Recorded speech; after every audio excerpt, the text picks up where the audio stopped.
Halo Sobat Investigasi, selamat datang di channel MN Files. Kali ini MN Files akan membahas sebuah kasus kriminal yang terjadi pada sebuah keluarga asal Amerika di malam Natal di tahun 1929. Seperti apa kasusnya? Mari kita buka filenya berikut ini. Charles Davis Lawson, atau lebih dikenal dengan nama panggilan Charlie, lahir pada tanggal 10 Mei tahun 1886 dan dibesarkan di Lawsonville, North Carolina. Di usianya yang ke-43, ia menikah dengan seorang wanita berusia 37 tahun bernama Penny Manring pada tahun 1911. Dari pernikahannya tersebut, mereka dikaruniai 8 orang anak, yaitu Mary yang lahir di tahun 1912, Arthur yang lahir di tahun 1913, William yang lahir di tahun 1914, Carrie yang lahir di tahun 1917, Mabel yang lahir di tahun 1922, James yang lahir di tahun 1925, Raymond yang lahir di tahun 1927, dan Mary Lou yang lahir di tahun 1929. Sayangnya putra mereka yang bernama William meninggal di tahun 1920 karena sakit. Di tahun 1918, Charlie mengikuti jejak kedua saudara laki-lakinya yaitu Marian dan Elia pindah ke wilayah pertanian Germantown. Charlie bekerja sebagai petani tembakau dengan sistem bagi hasil dengan pemilik lahan.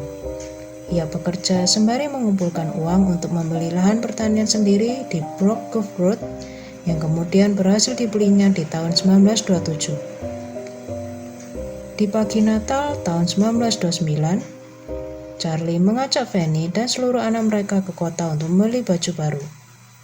Lalu Charlie mengajak mereka untuk foto bersama di sebuah studio foto sederhana. Dan foto inilah yang menjadi foto terakhir Charlie bersama keluarganya. Bagi masyarakat di tahun 1920-an, tradisi membeli baju dan berfoto keluarga hanya dilakukan oleh para kaum elit. Peristiwa tragis dan sadis terjadi di siang hari. Saat itu, putri Charlie, yaitu Carrie dan Mabel, berencana berkunjung ke paman dan bibinya yang tinggal tak jauh dari mereka. Saat mereka akan pergi, Charlie sudah bersembunyi di dekat gudang tembakau sambil menunggu kedua putrinya lewat.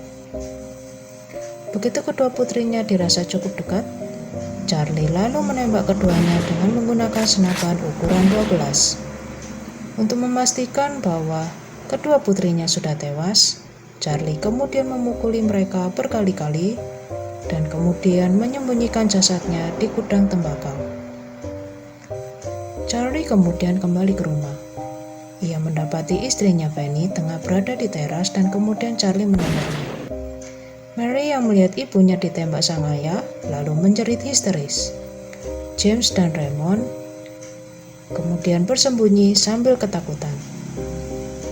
Charlie yang sudah seperti gelap mata kemudian menembak Mary dan berhasil menemukan James dan Raymond, lalu kemudian menembak kedua putranya itu. Sedangkan bayinya, yaitu Mary Lou, dipukul kepalanya hingga tewas. Sebelum melakukan seluruh tindakan kejinya itu, Charlie sempat bersama Arthur pergi berburu. Dengan alasan kehabisan amunisi, Charlie meminta Arthur, putranya itu, untuk pergi membeli beberapa amunisi senapan ke kota.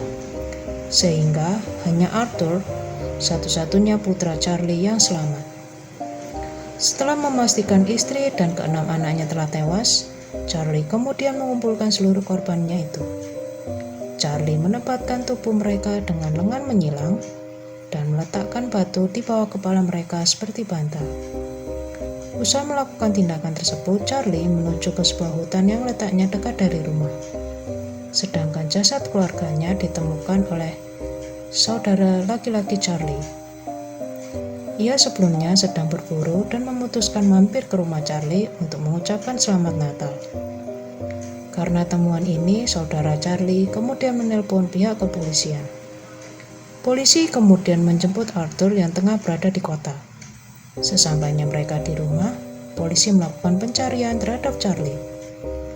Tak berselang lama, terdengar suara tembakan dari dalam hutan. Tubuh Charlie kemudian ditemukan dengan kondisi tergeletak bersama senapannya. di mana pada tubuh Charlie didapati luka tembak di kepala. Di sekitar jasadnya nampak beberapa jejak kaki yang menggambarkan sepertinya Charlie mondar-mandir sebelum akhirnya memutuskan bunuh diri. Di dekat jasadnya itu pula ditemukan sebuah surat yang ditujukan untuk orang tuanya. Tak ada yang mengetahui secara pasti mengapa Charlie tega menghabisi istri dan keenam anaknya. Tak ada juga yang mengetahui apa motif di balik Charlie meminta Arthur pergi ke kota. Namun beberapa teori berikut sempat bermunculan menanggapi kasus keluarga Charlie Lawson ini. Pertama, Charlie sakit. Beberapa bulan sebelum peristiwa pembunuhan tersebut terjadi, Charlie sering mengeluhkan sakit kepala. Namun hasil otopsi tidak menemukan sesuatu yang terkait dengan hal itu, baik itu kerusakan otak dan semacamnya. Kedua, Charlie bukan pembunuhnya. Dalam teori ini disebutkan bahwa Charlie mungkin bukan yang membunuh keluarganya. Ia mungkin hanya seorang saksi atas sebuah kasus kejahatan besar, sehingga ia dan keluarganya dihabisi nyawanya. Ketiga, adanya rahasia keluarga. Pada tahun 1990, dalam sebuah buku berjudul White Christmas, Bloody Christmas oleh Trudy J. Smith, di sana dituliskan bahwa alasan pembunuhan besar tersebut terjadi diduga karena adanya hubungan terlarang antara Charlie dengan putrinya yaitu Mary. Hal ini diketahuinya dari beberapa sumber anonim dan beberapa kerabat terkait. Selain itu, dalam sebuah buku di tahun 2006 yang berjudul The Meaning of Our Tears, sang penulis mendapatkan informasi dari teman dekat Mary yang bernama Ella May. Ella bercerita bahwa Mary mengungkapkan bahwa ia telah dihamili oleh Charlie ayahnya sendiri. Namun tak ada laporan resmi yang membuktikan hal tersebut. Seorang tetangga bernama Hill Hampton juga menyampaikan bahwa ada hubungan yang tak biasa di dalam keluarga Lawson. Namun Hampton menolak untuk dimintai keterangan lebih lanjut. Selain Hampton, seorang kerabat bernama Stella bercerita bahwa ia mendengar dari saudara ipar dan bibi Fanny, termasuk ibu Stella yang bernama Jetty, yang membahas tentang Fanny yang menceritakan keprihatinannya akan hubungan antara suaminya yaitu Charlie dan putrinya yaitu Mary. Jetty meninggal di tahun 1928, yang berarti bahwa Fanny telah mencurigai adanya pelecehan seksual pada putrinya jauh sebelum peristiwa pembunuhan tersebut terjadi di tahun 1929. Keluarga Lawson kemudian dimakamkan bersama-sama. Lalu, bagaimana dengan nasib Arthur Lawson, putra Charlie satu-satunya yang selamat? Arthur menjalani kehidupan normal seperti orang pada umumnya, yaitu menikah dan memiliki anak. Sayangnya di tahun 1945, Arthur terlibat dalam sebuah kecelakaan motor dan tewas di usianya yang masih 32 tahun. Sebagai bentuk penghormatan pada keluarga Lawson, sebuah museum kecil didirikan di Madison Dry Goods Country Store, Madison, North Carolina. Museum ini berdiri tepat di bekas rumah keluarga Lawson. Para turis yang berdatangan dapat menyaksikan beberapa dokumentasi seperti potongan artikel koran dan foto lama dari keluarga Lawson, serta kue yang dipanggang Mary di hari pembunuhan tersebut terjadi juga dipajang di sana.